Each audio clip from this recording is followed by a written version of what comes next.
There was a man. He lived in the 1920s, 1930s. His name was Easy Eddie. Easy Eddie was a super empowered attorney. And he was so good that he was hired by the Chicago Mafia, which was led in those days by someone named Al Capone. He was such a good lawyer. He knew the law so good, and he had so many connections, and he could manipulate things in such ways that no matter what charges they had on Al Capone or his people, they couldn't put any of them in jail. They couldn't convict him of anything. And because he was such a good lawyer, he was so valuable that the Mafia gave him enormous amounts of money. He had private airplanes. He had practically an entire city block of property with a beautiful mansion, the best of cars, the best of everything. And his son, he could do anything he wanted. But Easy Eddie was thinking, I've given my son everything money could buy. But there's one thing I haven't given my son. I haven't given him an example of a father that he could be proud of. And he thought about this for some time. And Easy Eddie came to the conclusion, the only way I could give my son a father with a legacy of a good name is I have to help the government put the Mafia in prison.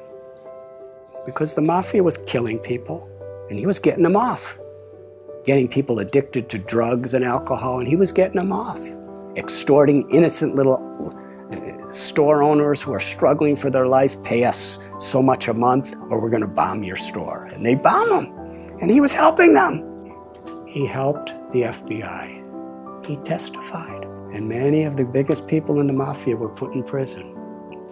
He knew full well that he would be killed for doing this.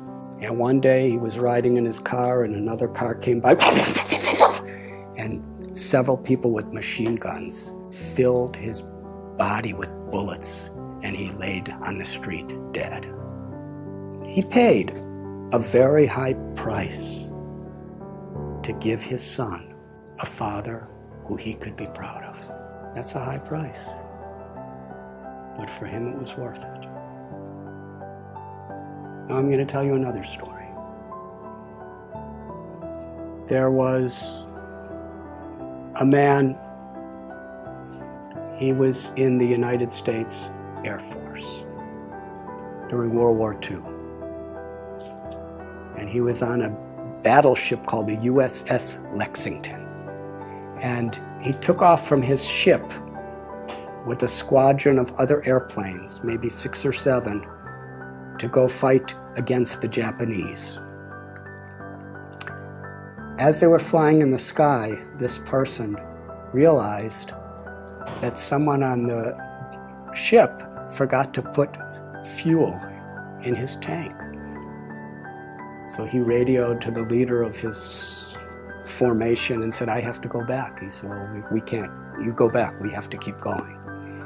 On his way back, he saw about 9 Japanese bombers coming toward the USS Lexington to sink the boat, and there were thousands of people on the boat. He was alone, and there were 9 of them, and he decided, I have to stop them, because there was the ship, they didn't know what was happening. So he single-handedly charged at these 9 airplanes and was shooting and shooting and shooting, and he actually had 2 of them fall into the ocean.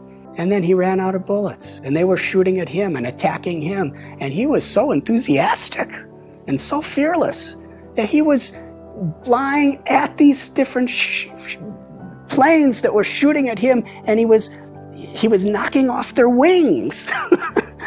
And finally, after 5 of the 9 sank, the other 4 thought, this man is completely crazy. Let's get out of here. And they all flew away. And he came back, his plane was all beaten up, and the people of the USS Lexington actually saw what was happening.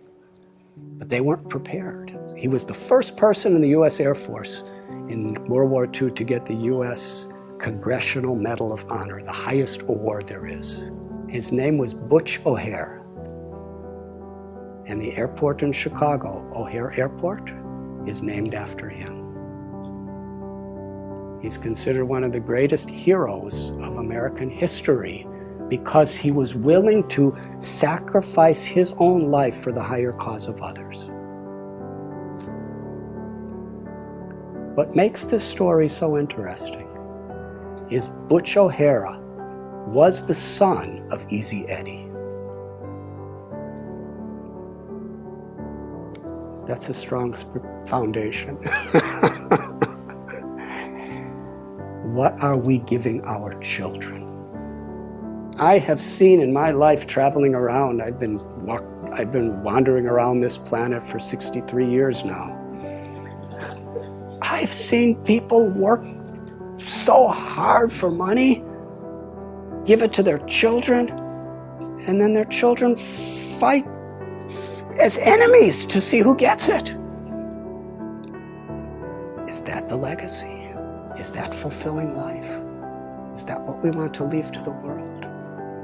Our values, our character, the grace and the compassion, the love that flows through us is the greatest contribution we could make to our own life, to God, to our families, and to the world.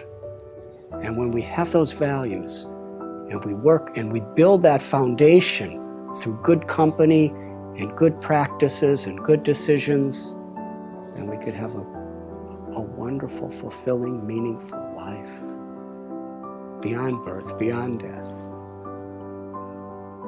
And we could leave that as a legacy for the world.